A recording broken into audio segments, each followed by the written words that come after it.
Ja som Paťo Freeman Koval.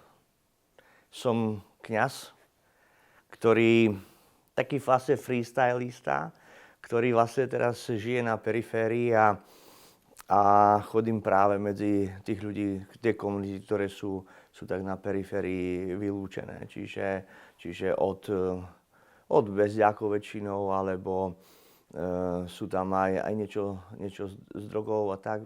No a hlavne gro je postavené na tom, že ja som biker, ja som motorkár. No a vlastne mám partu bikerov, motorkárov v Čechách na Krušnohoří, kde som niekedy pôsobil ako misionár. A o to sa teraz starám. A ešte vlastne robím ten unicycling benefarting. To je vlastne tiež taká forma, že prídeš medzi ľudí, ktorí normálne, napríklad ti povedia, že pádre, ja by som do chrámu neprišiel. Som bol takto v lete na majstrovstvách sveta v pennyfardingu vo Francúzsku a bol som s partou v kempe. Boli tam Moraváci a jeden týpek z tohoto strednej Čechy, Kutná Hora, z Kutnej Hory, hovorí, že oni všetky majú tvrdší jazyk, že kurňa, že ja, kdyby tady nebyl, tak ja bych v živote nepotkal kňaze.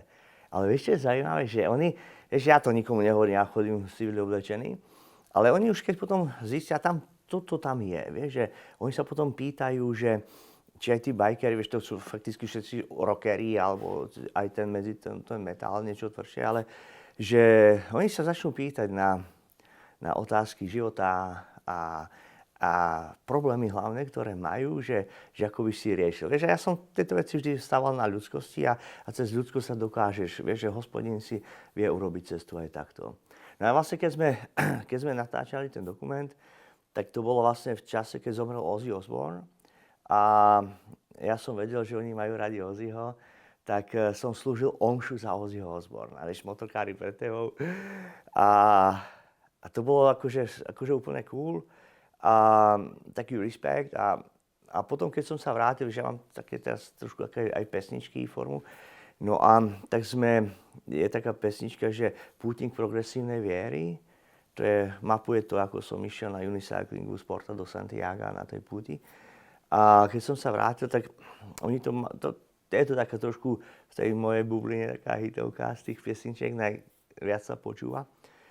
A tak som, že urobili sme vlastne verziu ako poctu Ozzymu Osbournovi, metalovú verziu. No a toto začalo úplne tak ja som sa takto dostal, vieš, a hlavne ten týpek, som to poslal nejakým kámošom, a on je metalista, kultúrny metalista, a keď si to vypočul a znova že mi to prerozprával, že kurňa, ako v zmysle, že ja by som sa rád s tebou o tom Hospodin porozprával.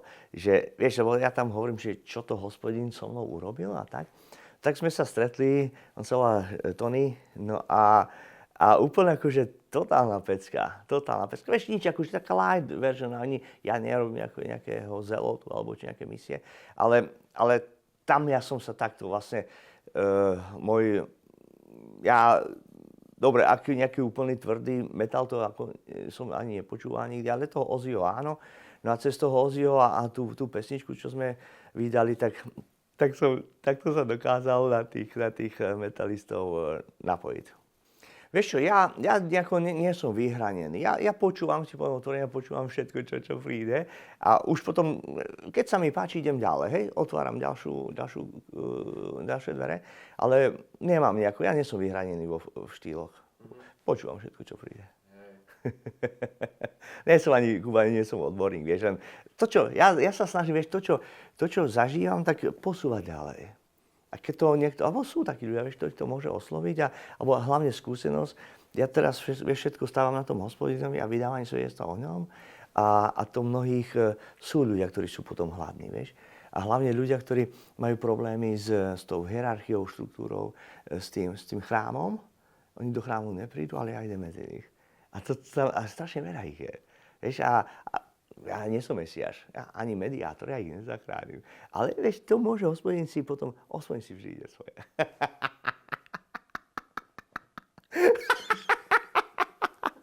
Presne tak.